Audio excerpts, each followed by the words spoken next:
नमस्कार। प्रभात साक्षी न्यूज नाटक और आप सभी का स्वागत है। एक और भारत ने एक बार फिर कहा है कि चीन के साथ उसके संबंध सामान्य नहीं है, तो दूसरी ओर दो बड़ी और हैरान करने वाली खबरें आई हैं। पहली खबर यह है कि चीनी सरकार के मुखपत्र ग्लोबल टाइम्स ने प्रधानमंत्री नरेंद्र मोदी की जमकर तारीफ की है। दूसरी खबर यह है कि चीनी राजनयिकों का एक प्रतिनिधिमंडल राष्ट्रीय स्वयंसेवक संघ यानी आरएसएस के नागपुर मुख्यालय का दौरा करके आया है। सवाल उठता है कि क्या चीन की ओर से आरएसएस और बीजेपी को खुश करने का प्रयास किया जा रहा है। सवाल उठता है कि मोदी के नेतृत्व वाली भारत सरकार ने अपने सख्त रुख के चलते जिस तरह सैन्य, आर्थिक और रणनीतिक मोर्चे पर चीन को झटके पर झटके दिए हैं, क्या उससे राष्ट्रपति शी जिनपिंग की सारी हेकड़ी निकल गई है। हम आपको बता दें कि ग्लोबल टाइम्स में भारत या भारत सरकार की तारीफ होना सामान्य बात नहीं है, क्योंकि इस अखबार का काम भारत विरोधी एजेंडा चलाना और भारत के बारे में अफवाहें फैलाना है। इसलिए जब ग्लोबल टाइम्स में झांग जियाडोंग ने अपनी हालिया भारत यात्रा का उल्लेख करते हुए भारत नैरेटिव की सराहना की, तो सभी का चौंकना स्वाभाविक था। अगर लेखक अपने लेख में भारत या भारत के प्रधानमंत्री की तारीफ करने का साहस जुटा रहा है, तो यकीनन इसके लिए उसने राष्ट्रपति शी जिनपिंग की अनुमति ली होगी। इससे सवाल उठता है कि चीन के मन में कुछ और चल रहा है या उसे भारत की बढ़ती शक्ति का एहसास हो गया है। जहां तक झांग जियाडोंग के आलेख की बात है, तो आपको बता दें कि इसमें उन्होंने लिखा है कि मैंने हाल ही में 2 बार भारत का दौरा किया।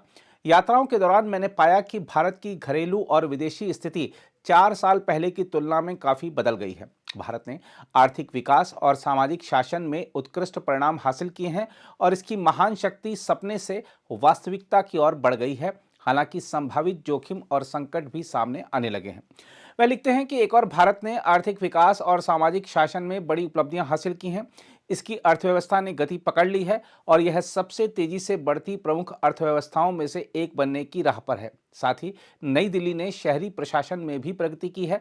वह लिखते हैं कि हालांकि धुंध अभी भी गंभीर है, लेकिन 4 साल पहले विमान से उतरते ही जो विशिष्ट गंध आपको महसूस होती थी, वह आमतौर पर गायब हो गई है। इससे पता चलता है कि नई दिल्ली में सार्वजनिक माहौल कुछ बेहतर हुआ है।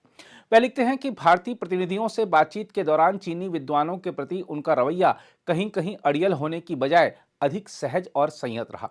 उदाहरण के लिए, चीन और भारत के बीच व्यापार असंतुलन पर चर्चा करते समय भारतीय विद्वान मुख्य रूप से व्यापार असंतुलन को कम करने के लिए चीन के उपायों पर ध्यान केंद्रित करते थे, लेकिन अब वे भारत की निर्यात क्षमता पर अधिक जोर दे रहे हैं। उन्होंने लिखा है, इसके अलावा अपने तीव्र आर्थिक और सामाजिक विकास के साथ भारत रणनीतिक रूप से अधिक आश्वस्त हो गया है और भारत नैरेटिव बनाने और विकसित करने में अधिक सक्रिय हो गया है। वह लिखते हैं कि कूटनीतिक क्षेत्र में भारत तेजी से एक महान शक्ति बनने की ओर बढ़ गया है। जब से प्रधानमंत्री नरेंद्र मोदी ने सत्ता संभाली है, उन्होंने अमेरिका, जापान, रूस और अन्य देशों और क्षेत्रीय संगठनों के साथ भारत के संबंधों को बढ़ावा देने के लिए बहुसंरेखण रणनीति की वकालत की है। अब विदेश नीति में भारत की रणनीतिक सोच में एक और बदलाव आया है और वह स्पष्ट रूप से एक महान शक्ति बनने की ओर बढ़ रहा है। उन्होंने लिखा है कि रूस यूक्रेन संघर्ष के संबंध में भारत ने खुद को पश्चिम से दूर कर लिया है और खुद को विकासशील दुनिया के साथ अधिक निकटता से जोड़ लिया है। साथ ही पश्चिमी शक्तियों के बारे में भारत की आपत्तियां काफी कम हो गई हैं और पश्चिमी देशों के भीतर इसकी गतिविधियां लगातार बढ़ रही हैं। उन्होंने कहा कि अब बड़े पैमाने पर प्रवासी कार्यक्रमों के आयोजन से भी ज्यादा आयोजन हो रहे हैं। वह लिखते हैं कि राजनीतिक और सांस्कृतिक क्षेत्रों में भारत पश्चिम के साथ अपनी लोकतांत्रिक सहमति पर जोर देने से आगे बढ़कर लोकतांत्रिक राजनीति की भारतीय विशेषता को उजागर करने लगा है। वर्तमान में लोकतांत्रिक राजनीति के भारतीय मूल पर और भी अधिक जोर दिया जा रहा है। उन्होंने लिखा है कि भारतीय जनता पार्टी के पूर्व राष्ट्रीय महासचिव राम माधव ने लोकतंत्र के भारतीय संस्करण की आवश्यकता पर बल दिया है। वह लिखते हैं कि भारत न केवल औपनिवेशिक दासता की हर निशानी को मिटाना चाहता है, बल्कि राजनीतिक और सांस्कृतिक रूप से विश्व संरक्षक के रूप में भी कार्य करना चाहता है। उन्होंने लिखा है कि दिसंबर 2023 में भारतीय सांस्कृतिक संबंध परिषद ने अपना पहला नॉलेज इंडिया विजिटर्स प्रोग्राम आयोजित किया, जिसमें 35 देशों के 77 से अधिक विद्वान एक साथ आए। भारतीय विदेश मंत्री एस जयशंकर ने एक मजबूत भारत नैरेटिव के निर्माण के महत्व पर जोर दिया और अर्थशास्त्र, विकास, राजनीति और संस्कृति के संदर्भ में भारत नैरेटिव की व्याख्या की। उन्होंने लिखा है कि जाहिर है भारत अब सांस्कृतिक परंपरा के माध्यम से न केवल अपने हितों को साध रहा है बल्कि विदेशी पर्यटकों को भी आकर्षित कर रहा है। वह लिखते हैं कि आंतरिक और बाह्य नीति में इस तरह के बदलाव भारत की दीर्घकालिक नीति के तर्क के अनुरूप हैं। भारत सदैव अपने आप को विश्व शक्ति मानता आया है। हालांकि भारत को बहुसंतुलन से बहुसंरेखण में स्थानांतरित हुए केवल 10 साल से भी कम समय हुआ है और अब यह बहुध्रुवीय दुनिया में एक ध्रुव बनने की रणनीति पर तेजी से आगे बढ़ रहा है। उन्होंने लिखा है कि अंतर्राष्ट्रीय संबंधों के इतिहास में ऐसे बदलावों की गति कम ही देखने को मिलती है। वह लिखते हैं कि भारत वास्तव में एक प्रमुख शक्ति है और आंतरिक और बाहरी रणनीतियों में तेजी से बदलाव उसके और अंतर्राष्ट्रीय समुदाय दोनों के लिए चुनौतियां पैदा करता है। उन्होंने लिखा है कि ऐसा प्रतीत होता है कि एक परिवर्तित, मजबूत और अधिक मुखर भारत एक नया भू राजनीतिक कारक बन गया है जिस पर कई देशों को विचार करने की आवश्यकता है। जहां तक चीनी राजनयिकों की ओर से संघ कार्यालय जाने की बात है तो आपको बता दें कि आरएसएस के पास पिछले महीने अप्रत्याशित मेहमान आए थे। देखा जाए तो चीन और आरएसएस वैचारिक रूप से एक दूसरे के विरोधी हैं। आरएसएस चीन की विस्तारवादी नीति का आलोचक है तो चीन भी संघ का विरोधी माना जाता है।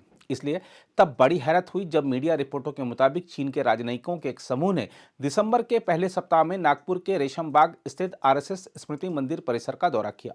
यह चीनी राजनयिकों की ओर से संघ मुख्यालय की पहली यात्रा थी। हम आपको यह भी बता दें कि वैसे हाल ही में विभिन्न देशों के राजनयिकों ने संघ मुख्यालय का दौरा किया है, लेकिन चीनी राजनयिकों का दौरा बिल्कुल अप्रत्याशित था।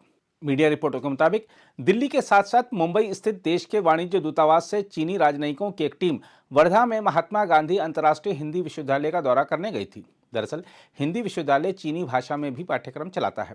वर्धा से चीन की टीम नागपुर भी आई और स्मृति मंदिर का दौरा किया। हालांकि चीनी प्रतिनिधिमंडल की आरएसएस प्रमुख मोहन भागवत से मुलाकात नहीं हो सकी क्योंकि वह उस समय नागपुर से बाहर थे।